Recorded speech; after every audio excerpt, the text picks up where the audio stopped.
नमस्कार दोस्तों, मैं आपका साथी भंवरलाल कड़ेला। साथियों, 23 अगस्त 2026 को अधीनस्थ बोर्ड ने एक पेपर आयोजित कराया था बेसिक कंप्यूटर अनुदेशक का। इसमें राजस्थान भूगोल और अर्थव्यवस्था के कुल 17 प्रश्न थे और अपनी इस पुस्तक जो कि ज्ञान सरोवर से प्रकाशित होती है, राजस्थान भूगोल एवं अर्थव्यवस्था, इसका सेकंड एडिशन अभी मार्केट में है और इसमें से टोटल 17 में से 17 प्रश्न कवर हुए हैं। उनका सॉल्यूशन देखेंगे और देखेंगे कि आगामी परीक्षा में जैसे कि सीईटी है या वीडियो या पटवार जो भी प्रस्तावित वैकेंसी राजस्थान पुलिस वगैरह हैं, तो उनमें किस प्रकार का पेपर आ सकता है, उनका विश्लेषण भी साथ साथ में करेंगे। ये एक पहला प्रश्न है जो जनसंख्या से पूछा गया है। 2011 की जनगणना के अनुसार राजस्थान की जनसंख्या में किस धर्म के लोग अधिक हैं? तो देखिए, धार्मिक जनसंख्या से प्रश्न पूछा है। हिंदू, मुस्लिम, सिख, जैन, ईसाई, इस प्रकार से इनका क्रम है जनसंख्या का घटता क्रम। लेकिन इन्होंने हिंदू और मुस्लिम नहीं देकर के तीसरे क्रम का पूछा है। तो तीसरे क्रम में कौन आते हैं? सिख आते हैं। तो इसका आंसर हो जाएगा सिख, जो कि राजस्थान की कुल जनसंख्या में 8.72 लाख हैं। 1.27%। कुल जनसंख्या में इनका योगदान 1.27% है। तो ध्यान रखना, अधीनस्थ बोर्ड थोड़े ढंग के प्रश्न बनाने लग गया है। इन्होंने अच्छा प्रश्न पूछा है जनसंख्या से। सिख इसका जो है आंसर हो जाएगा। ये आपको अपनी पुस्तक में पेज संख्या 317 पर मिल जाएगा। इस पुस्तक में टोटल 23 टॉपिक हैं और टोटल 322 पेज हैं। 322 के अंदर आपको जो है राजस्थान भूगोल अर्थव्यवस्था का वन स्टॉप सॉल्यूशन मिलेगा। ये पुस्तक पढ़ने के बाद में आपको ना तो आरबीसी पढ़नी है, न ही हिंदी ग्रंथ अकादमी की कोई पुस्तक पढ़नी है, न ही आपको जो है बजट पढ़ना है, न आर्थिक समीक्षा पढ़नी है। सबका सॉल्यूशन पीवाईक्यू के लिए भी आपको अलग से बुक खरीदने की जरूरत नहीं पड़ेगी, क्योंकि पीवाईक्यू भी इसमें साथ साथ दिए गए हैं। ये देखिए, नेक्स्ट क्वेश्चन एक जनसंख्या से और है कि राजस्थान में जनसंख्या वृद्धि दर के आधार पर निम्नलिखित दशकों को बढ़ते क्रम में लिखिए। यानी कि पहले कौन सा लिखना है? पहले छोटा वाला लिखना है, जिसमें कम रही उससे जो है अपन को अधिक की ओर बढ़ना है। ठीक है, तो अपनी इस पुस्तक में पेज संख्या 298 पर ये जनसंख्या दस की वृद्धि दर जो है इसको पूरी तरह से समझा रखा है। मुझे पता था कि अधीनस्थ बोर्ड आने वाले समय में ऐसा प्रश्न पूछेगा जिसमें जो है क्रम पूछता है, तो क्रम का रियल एनालिसिस करके ये जो है मैंने चार्ट गाइड किया था। अब देखते हैं ये प्रश्न क्या पूछा है, किस प्रकार से सॉल्व करेंगे। कौन कौन से साल का जिक्र इसमें किया गया है? पहला इन्होंने जिक्र किया है जो लेटेस्ट है 2011। ठीक है, 2011 के बाद में 2011 में कितनी थी? 21.3। ठीक है, इसके बाद में कौन कौन से साल दिए हैं? 2011 दिया है, 91 दिया है, 1991 दिया है, 1971 दिया है और 1981। ये 4 साल इन्होंने दिए हैं। इनको क्रम के अनुसार सेट करना है। तो सबसे पहले कौन सा आएगा? सबसे पहले आएगा 2011 वाला, ये सबसे पहले आएगा। इसमें कितनी है? 21.3। दूसरे क्रमांक पर कौन सा आएगा? देखो, दूसरे पर है 1971 वाला, इसके अंदर जो है 27.8 रही थी। तीसरे क्रमांक के अंदर आएगा आपके 1991, 28.4 रही थी और चौथे क्रमांक पर आएगा आपके 32.4। अब देखते हैं सर्वाधिक किसमें रही है, यानी सर्वाधिक रही है 1981 में। सी जो है सबसे लास्ट में आएगा, सी जो है सबसे लास्ट में आएगा। हाँ, कुछ साथियों की पुस्तकों में जैसे ऐसे कई अधिकांश पब्लिकेशन है जिनमें क्या है कि एक ही डाटा दे रखा है। एक तो उन्होंने तो एक 2011 का दे रखा है और 1981 का दे रखा है।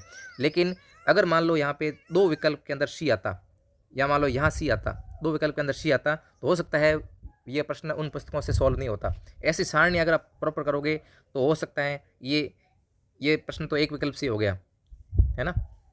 ये प्रश्न तो एक विकल्प से हो गया। अगर आपको पता है कि 1981 में सर्वाधिक रही राजस्थान में जनसंख्या वृद्धि दर, 1971 से 81 के दशक में सर्वाधिक जनसंख्या वृद्धि दर रही है, तो आप एक विकल्प से भी कर सकते थे। लेकिन ऐसा तुक्का हर बार नहीं लगेगा, इसलिए आपको जो है ये प्रकार की सारणी आपको तैयार करनी चाहिए। जैसे अभी घनत्व का प्रश्न पूछा था 1991, 71, 81 और 2001 का उन्होंने एग्जाम्पल देकर पूछा था, वो अधिकांश पुस्तकों से बाहर गया था। बाहर जाने का कारण है कि ऐसे अगर ऑप्शन थोड़ा ढंग के बना दे तो थोड़ा ट्रिकी क्वेश्चन बन जाए। ये आसान क्वेश्चन की श्रेणी में रख सकते हैं। ये अपनी पुस्तक में पेज नंबर 298 पर था। ये पुष्कर झील के बारे में एक अच्छा प्रश्न पूछा था कि पूर्णिमा के दिन लगने वाले किस मेले में दीपदान की परंपरा को पौराणिक और अत्यंत महत्वपूर्ण माना जाता है। ये प्रश्न 2026 में कम से कम 3 बार आ चुका है। ये पुष्कर मेले के बारे में है और पुष्कर मेला जो है कहाँ बढ़ता है, ये आपको मिलेगा अजमेर के अंदर पुष्कर झील। और यहाँ पे आपको मिल जाएगा, यहाँ कार्तिक पूर्णिमा को विशाल मेले का आयोजन किया जाता है। इसे रंगीन मेला कहते हैं और ये दीपदान के लिए प्रसिद्ध है। ठीक है, यहाँ पे इस मंदिर के किनारे जो है, इस झील के किनारे आपको क्या मिलेगा? ब्रह्म मंदिर में मिल जाएगा। ठीक है, पेज संख्या 49 पर मिलेगा आपको। ये अनुसूचित क्षेत्र से संबंधित अच्छा प्रश्न पूछा है कि निम्नलिखित में से कौन सा जिला मुख्य रूप से आदिवासी है, यानी कि क्या ट्राइबल है। और राजस्थान में एक उप प्रमुख जो है जनजातीय उप योजना यानी कि टीएसपी क्षेत्र बनाता है ना। तो टीएसपी क्षेत्र का अपने पूरी लिस्ट दे रखी है कि टीएसपी में कौन कौन से जिले आते हैं, कितने जिले आते हैं। तो देखो, 9 जिलों में से संपूर्ण रूप से तो 3 जिले हैं, बांसवाड़ा, डूंगरपुर और प्रतापगढ़। ठीक है, और सलूमपुर भी संपूर्ण मात्रा है, कुछ जो है उसमें आंशिक आते हैं, जिसमें उदयपुर, सिरोही, राजसमंद, चित्तौड़ और पाली, इनका जो है आंशिक क्षेत्र सम्मिलित है। अपने पूरी लिस्ट दे रखी है आराम से, आप देख सकते हैं 9 जिलों की 53 तहसीलें और 56 छिन्नू गाँव है। ठीक है, इनको मिला करके क्या बनाया गया है, शेड्यूल एरिया, जिसको बोलते हैं TSP एरिया। ठीक है, ये आपको मिल जाएगा अपनी पुस्तक में पेज संख्या 289 पर। नेक्स्ट देखते हैं, ये जलवायु से अच्छा प्रश्न पूछा इन्होंने कि पश्चिमी राजस्थान में वर्षा के बारे में कौन सा कथन सही है। तो इन्होंने 4 कथन दिए हैं, इनमें से 2-2 क्रम ऑप्शंस का कूट दिया, यानी कि 2 ऑप्शन अगर आपको पता है सही से ढंग से तो आप इस प्रश्न को सही से कर सकते हैं। तो इस भाग में पश्चिमी राजस्थान में सर्दियों के मौसम में सबसे अधिक बरसात होती है। सबसे अधिक बरसात जो है सर्दियों के मौसम में नहीं होती है, यहाँ मावठ जो है हल्की बरसात करती है, लेकिन सर्वाधिक बरसात जो है मानसून सीजन में होती है, न कि सर्दियों के सीजन में। अब देखते हैं कि बंगाल की खाड़ी की मानसून शाखा को जब इस हिस्से में पहुंचती है तो बहुत शुष्क हो जाती है। ये कथन एकदम सही है, बी कथन एकदम सही है। और इस भाग में वर्षा जो है 100 से 150 सेंटीमीटर के बीच होती है। आप जानते हैं कि राजस्थान के पश्चिमी राजस्थान में अरावली के पश्चिम में जो है 50 सेंटीमीटर से कम बरसात होती है, तो ये फैक्ट गलत है। और यह राजस्थान का यह हिस्सा जो है वर्षा से अत्यधिक वंचित है, ये बात सही है, यानी इसमें बी और डी आंसर जो है सही हो जाएगा। आपको अपनी पुस्तक में पेज संख्या 62 पर मिल जाएगा कि अरावली के पूर्व में तो 50 सेंटीमीटर से अधिक है और पश्चिम में 50 सेंटीमीटर से कम बरसात होती है। तो 50 मीटर समवर्षा रेखा जो है 50 सेंटीमीटर समवर्षा रेखा जो है राजस्थान को लगभग 2 बराबर भागों में विभाजित करती है। तो एक कथन यह हो गया अपना सही वाला। और एक वर्षा का वितरण जो है राजस्थान के दक्षिण पूर्वी भाग से उत्तर पश्चिमी भागों की ओर वर्षा लगातार कम होती जाती है। एक हो गया ये बंगाल खाड़ी शाखा के बारे में है, ये जब राजस्थान में पहुंचती है तो जो है इसकी आर्द्रता बहुत कम हो जाती है, लेकिन राजस्थान में सर्वाधिक वर्षा भी इसी शाखा से होती है। ठीक है ना, ये बंगाल की खाड़ी शाखा के बारे में है, पूरा आपको जो है मिल जाएगा पेज संख्या 62 पर। ठीक है, तो इस प्रश्न का कंप्लीट आंसर, चलो इससे अच्छा प्रश्न पहले पेपर में भी अच्छा पूछा था, जो सीनियर वाला पेपर था उसमें भी अच्छा पूछा था। ये एक पूछा है पर्यटन वाले टॉपिक से कि राजस्थान के किस लोक नृत्य को 2010 में यूनेस्को की अमूर्त सांस्कृतिक विरासत की प्रतिनिधि सूची में जो है रिप्रेजेंटेटिव लिस्ट में जो है शामिल किया गया था। तो कौन सी में, इनटेंजिबल यानी कि अमूर्त सांस्कृतिक विरासत के अंदर। तो इसमें कालबेलिया नृत्य है, इसको 2010 के अंदर जो है यूनेस्को की अमूर्त सांस्कृतिक विरासत में शामिल किया गया था। ये भी कई बार आता रहता है। तो ये 268 पे आपको मिल जाएगा पर्यटन टॉपिक के अंदर, है ना। ये आपको ये सीधी सीधी लाइन उठाइए, कई बार आ चुका है, इसमें आसान क्वेश्चन है। एक ये पूछा है चंबल नदी का उद्गम, कल पूछे थे कौन सी नदी का उद्गम जो है राजस्थान से नहीं होता है, उसके अंदर बनास ऑप्शन था, उसमें 3 नदियां बाहर की थी, माही, घग्गर और चंबल। और आज क्या पूछ लिया, चंबल नदी का उद्गम पूछ लिया कि कहाँ से होती है। तो ये जनापाव की पहाड़ियाँ हैं, कहाँ पर है, ये MP के अंदर है, विंध्याचल पर्वतमाला में है और ये MP के अंदर है। ठीक है, पेज संख्या 32 पर मिल जाएगा। ये एक अच्छा प्रश्न पूछा है कि 2011 की जनगणना के अनुसार भारत की और राजस्थान के लिंगानुपात में कितना अंतर था। तो राजस्थान का लिंगानुपात कितना था, ये रहा राजस्थान का लिंगानुपात 928 और भारत का 943। तो टोटल अंतर कितना हो गया, ये रहा राजस्थान का लिंगानुपात भारत के लिंगानुपात से 15 बिंदु कम है। ये सीधा सीधा यहाँ से लाइन उठा लिए, मुझे पता था कि हाँ ऐसे लाइन पूछ सकते हैं। वैसे शायद ये RPC ने ऐसे कैसे पूछ रखा है कितना अंतर है, वो शायद हो सकता है घनत्व के बारे में पूछा हो। ये जो है लिंगानुपात के बारे में अपन ने भी एग्जैक्ट दे रखा था कि 15 जो है बिंदु कम है। अच्छा प्रश्न है, पेज संख्या 307 पे मिल जाएगा।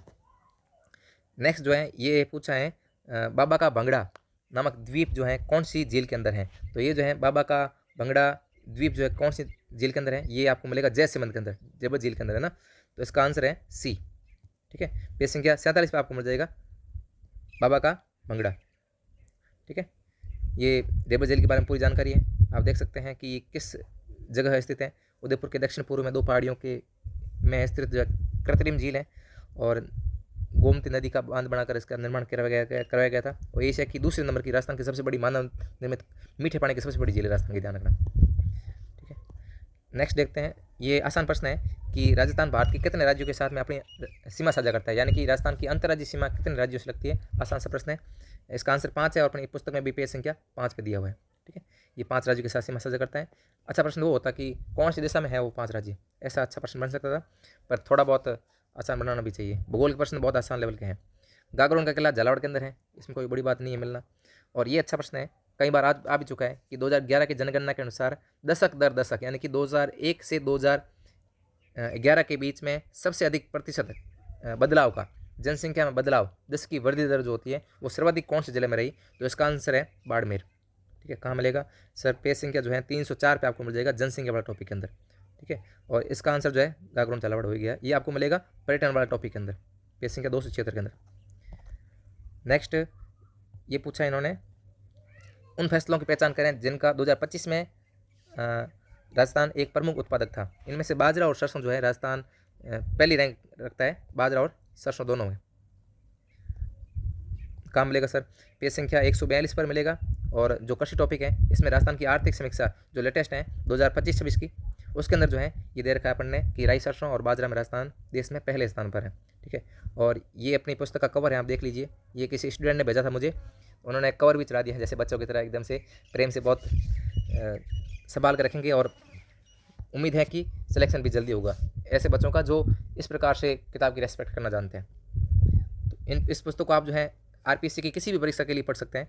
ये आसान लेवल का प्रश्न है, इसमें मैं प्रूफ इसलिए दे रहा हूँ ताकि क्योंकि लेट हो गया मैं प्रूफ देने के अंदर। ये अपना रिजल्ट मैं आपको दिखा देता हूँ कि सर आसान प्रश्न में, आसान पेपर में क्या प्रूफ दे रहे हो, जब आरपीएससी में दो तब जाने। ये क्या है, ये देखो आप, असिस्टेंट प्रोफेसर 38 में से 35 प्रश्न, ये डिप्टी कमांडेंट 19 में से 19 प्रश्न। ठीक है, जूनियर केमिस्ट 14 में से 14, एसआई के अंदर पहली पारी में 15 में से 14, फिर दूसरी पारी में 13 में से 12। ये फर्स्ट ग्रेड के भी आप देख लीजिए 100% रिजल्ट रहा था। एक भूगोल वाले में जो है एक क्वेश्चन कम हो गया था, ठीक है, यानी सब्जेक्ट वाले पेपर में। और ये सेकंड ग्रेड के हैं चारों, देखो आप, ये ए ग्रुप में 12 में से 12, बी ग्रुप में 12 में से 12, ये सी ग्रुप था, इसमें एक क्वेश्चन बाहर गया था, वो था भारतीय अर्थव्यवस्था का, जिसमें क्या पूछा था उन्होंने, रैंक पूछी थी फसल उत्पादन के अंदर, है ना, शायद दलहन की थी या तिलहन की थी, उसमें जब टॉप 3 राज्य पूछे थे। अपनी इस पुस्तक में राजस्थान की आर्थिक समीक्षा से दे रखे थे, जो लेटेस्ट है उसमें से दे रखे थे, लेकिन उन्होंने जो है राजस्थान की आर्थिक समीक्षा के बाद जो डाटा प्रकाशित हुए हैं भारत की आर्थिक समीक्षा से पूछे थे, लेकिन उसमें राजस्थान की रैंक थी टॉप 3 के अंदर, तो अपन ने उस प्रश्न को जो है बाहर मान लिया था। वो प्रश्न के डाटा जो है अपनी इस चैनल पर करवा रखे हैं मैंने, जो लेटेस्ट डाटा हैं जो राजस्थान की आर्थिक समीक्षा के बाद में आए हैं। ध्यान रखना, राजस्थान की आर्थिक समीक्षा के बाद भी डाटा आ चुके हैं जो कि भारत की आर्थिक समीक्षा से लिए गए हैं, तो वो भी अब मैंने इस चैनल पर करवा रखे हैं, आप देख लेना। आरपीएससी की तैयारी करने वाला देख लेना, बाकी अधीनस्थ बोर्ड वाले तो इस पुस्तक को देख लो एक बार। और ये डी ग्रुप में जो है 11 में से 11, ये अपना अधीनस्थ बोर्ड में रिजल्ट रहा है, आप देख सकते हैं। ये टोटल क्वेश्चन है और ये इनमें से अपना कवर हुए, ये अपने जितने कवर हुए थे वो सारा रिजल्ट है। ठीक है, और ये 2 एग्जाम हुए जिसके अंदर पहली पारी में जो अपने सीनियर कंप्यूटर इंस्ट्रक्टर था उसके अंदर तो 13 में से 13, इसमें 17 में से 17। ठीक है, अपन कहाँ पे थे? हाँ, सर्वाधिक पशु नस्ल वाला क्वेश्चन जो आप करते हैं, ये हटा देता हूँ मैं। इसमें क्या थोड़ा सा आज मेरे पास में पेन नहीं है, इसकी टेबलेट की जो पेन होती है। ये खेजरी के बारे में पूछा है कि राजस्थान में खेजरी का पेड़ मुख्य रूप से किस वनों के अंतर्गत आता है, तो इसमें जो है उष्ण कटिबंधीय कांटेदार वन, है ना, कौन से आते हैं? थॉर्न जो है वन है उसके अंदर आता है, ये कांटेदार वन के अंदर आता है खेजरी। ठीक है, वो मिल जाएगा आराम से, ये कांटेदार वन है और यहाँ पे खेजरी। पेसिंग कहाँ है? 78 पर। नेक्स्ट देखते हैं, ये प्रश्न पूछा है कि 20वीं पशु गणना जो कि 2019 में संपादित हुई थी, इसमें राजस्थान में भारत की सबसे अधिक आबादी कौन सी पाई जाती है ना, भारत में सबसे अधिक बकरियाँ कहाँ पाई जाती है? राजस्थान के अंदर पाई जाती हैं। ठीक है, तो बकरी में राजस्थान का स्थान भी पहला है, तो ये दे रखा है कि राजस्थान में स्थान जो है पहला है। यहाँ इधर लिख रखा है भारत में स्थान, वो भी पहला लिख रखा है ना। तो राजस्थान में जो है 208 यानी कि 2 करोड़ 8 लाख बकरियाँ अपने राजस्थान में पाई जाती हैं। ध्यान रखना, पिछली जो पशु गणना हुई थी 19वीं, उसकी तुलना में कमी हुई है बकरियों की संख्या के अंदर। ठीक है, ये आपको मिल जाएगा पेज संख्या 158 पर। इसमें कोई अगर कन्फ्यूजन हो कि हाँ सर मुर्गी भी हो सकता है क्या, तो मुर्गी का भी अपने अलग से दे रखा है 146 यानी कि 1 करोड़ 46 लाख, लेकिन ये ज़्यादा है, 2 करोड़ के आसपास, 2 करोड़ से भी ज़्यादा है। ठीक है, ये जयपुर मेट्रो से पूछा है कि जयपुर मेट्रो का जो फेज़ 2 है उसको मंजूरी दी गई है। ये इसमें रास्ता कौन कौन सा है ना, कौन किस किस को जोड़ेगा, तो ये प्रहलादपुरा से टोडी मोड़ तक, तो ये देखो आप सीतापुरा, इसके अंदर जो है आपको टोडी मोड़ तक आपको जो है ये फेज़ 2 आपको दिखेगा। ठीक है, इसका द्वितीय चरण मिलेगा। ठीक है, ये मिलेगा आपको परिवहन वाले टॉपिक के अंदर, रेल परिवहन में 258 नंबर पेज पर। ठीक है, नेक्स्ट जो है एक उद्योग से प्रश्न पूछा है अच्छा वाला कि राजस्थान में औद्योगिकीकरण के संदर्भ में सही कथनों की पहचान कीजिए। तो इसमें जो पहला कथन है कि राजस्थान भारत में जो है सीमेंट और ऊन के प्रमुख उत्पादक में से एक है, बिल्कुल सही बात है। अपनी इस पुस्तक में दे रखा है, पशुपालन टॉपिक में भी दे रखा है ऊन के बारे में, और उद्योग क्षेत्र में भी दे रखा है ऊन के बारे में, और सीमेंट के बारे में भी जो है मैंने ये ऐड किया यहाँ पे कि राजस्थान सीमेंट उत्पादन में देश में पहला स्थान रखता है। ठीक है, दूसरा कथन क्या पूछा है, राजस्थान में सीमेंट उत्पादन में चित्तौड़गढ़ जो है एक प्रमुख उत्पादक जिला है। तो आप देख सकते हैं कि राज्य में सीमेंट नगरी चित्तौड़गढ़ को कहते हैं, और सर्वाधिक उत्पादन जो है कहाँ पर होता है? चित्तौड़गढ़ के अंदर होता है। तो ये दोनों कथन सही है, पहला कथन सही है और 2 कथन सही है। और प्रश्न की डिमांड क्या है कि आपको 2 कथन का अगर पता है तो आप सही कर सकते हैं। ये तीसरा कथन है, राजस्थान में सूती वस्त्र उद्योग जो है पूरी तरह से विकसित अवस्था में है। तो ऐसी बात नहीं है, ये अभी भी ग्रो कर रहा है। सरकार इसके लिए कई सारी योजना चलाती रहती है, कई टेक्सटाइल पार्क्स भी विकसित कर रही है।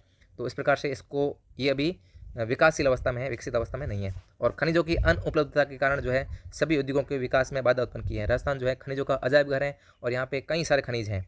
तो ऐसे कई खनिज हैं जिसके अंदर राजस्थान जो है एकाधिकार रखता है। तो ये बात पूरी तरह से गलत है, ये अपनी पुस्तक में मिल जाएगा आराम से। तो ये था प्रश्न पेपर और इसका एनालिसिस अपने कर लिया।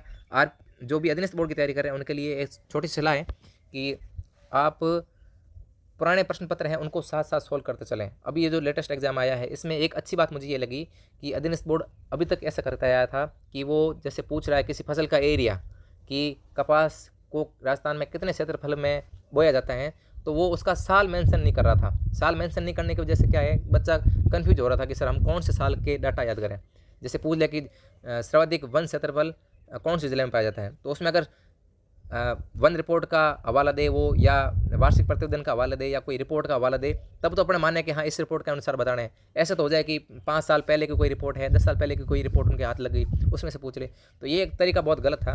आजकल अच्छा प्रश्न पूछ रहे हैं, बजट से भी ले रहे हैं, आर्थिक समीक्षा से भी ले रहे हैं। जो वर्तमान में बोर्ड की किताबें चल रही हैं, अपने RBC बोर्ड की चल रही है, उनमें से भी अच्छे प्रश्न बना रहे हैं, और हिंदी ग्रंथ अकादमी की बुक से भी ले रहे हैं। तो ये अच्छा ट्रेंड है और इसको जो है बैक करना चाहिए अपन को, है ना। और कुछ इसमें डिलीट होने लायक प्रश्न बहुत कम रखे हैं इन्होंने। जैसे रीट से इन्होंने सीख लिया है। मुझे लगता है आने वाले टाइम में अच्छा प्रश्न पत्र जो है अधीनस्थ बोर्ड बनाएगा। धन्यवाद साथियों। इस वीडियो को आप शेयर कर सकते हैं और ये PDF जो है आपको एरेना ऑफ कंसेप्ट स्टडी इस टेलीग्राम चैनल पर मिल जाएगी। सबके प्रूफ ये जो मैंने बताए हैं, ये स्कोर, ये आपको अपने इसी YouTube चैनल पर सारे के सारे वीडियो अपलोड कर रखे हैं। बहुत बहुत आभार साथियों, जुड़े रहें और सब्सक्राइब भी कर लें चैनल को, नए हैं तो। और बाकी आपको कैसा लगा ये एग्ज़ाम, इसके बारे में आपके क्या व्यूज़ हैं,